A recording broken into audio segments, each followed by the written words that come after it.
warahmatullahi wabarakatuh. Halo guys, welcome to my YouTube channel.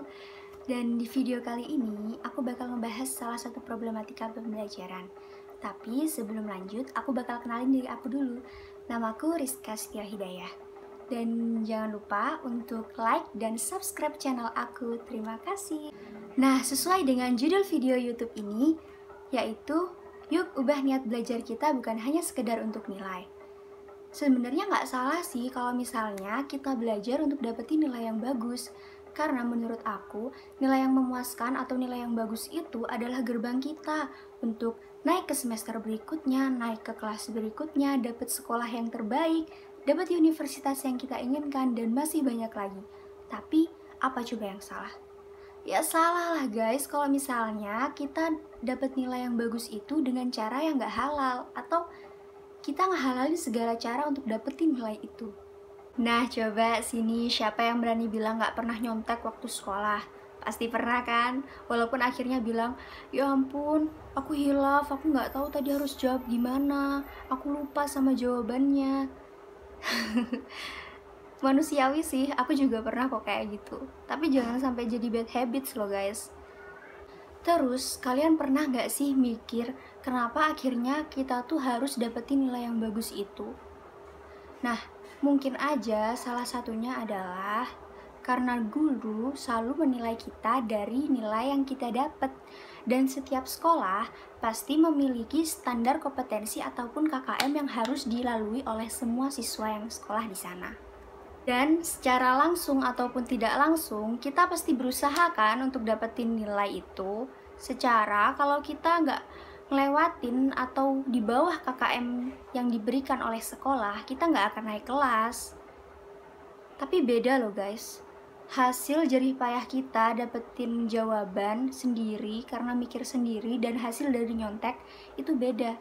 Karena kalau misalnya kalian keterusan kayak gitu, nanti ke depannya ilmu yang kalian punya itu nggak bakalan bermanfaat dan nggak bisa kalian amalin. Dan alhasil ya, kita cuman dapet ijazah cuman sekedar nilai aja tanpa punya skill apapun.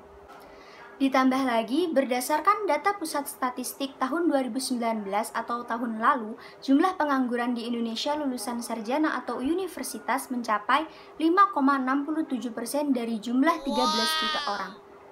Nah, kira-kira apa tuh penyebabnya?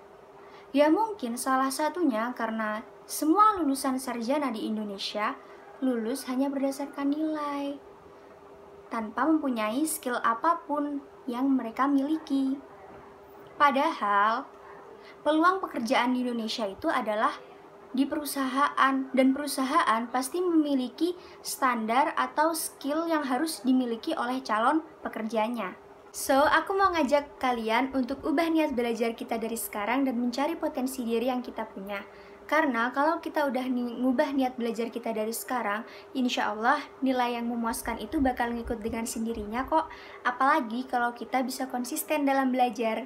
Dan aku bakal ngasih sedikit solusi ataupun tips yang bisa ngebantu kita untuk belajar lebih maksimal dan sedikit demi sedikit ngubah niat belajar kita.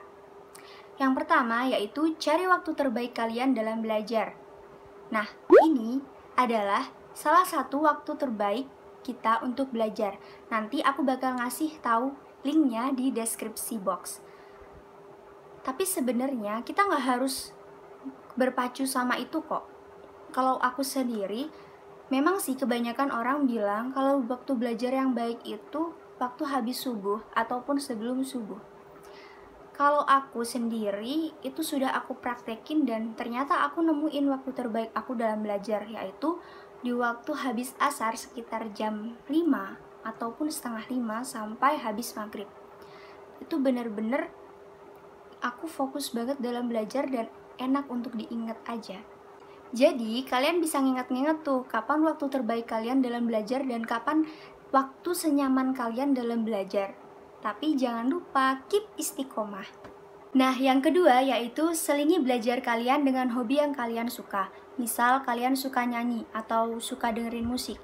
Setelah 15-20 menit belajar, kita bisa tuh dengerin lagu atau bernyanyi.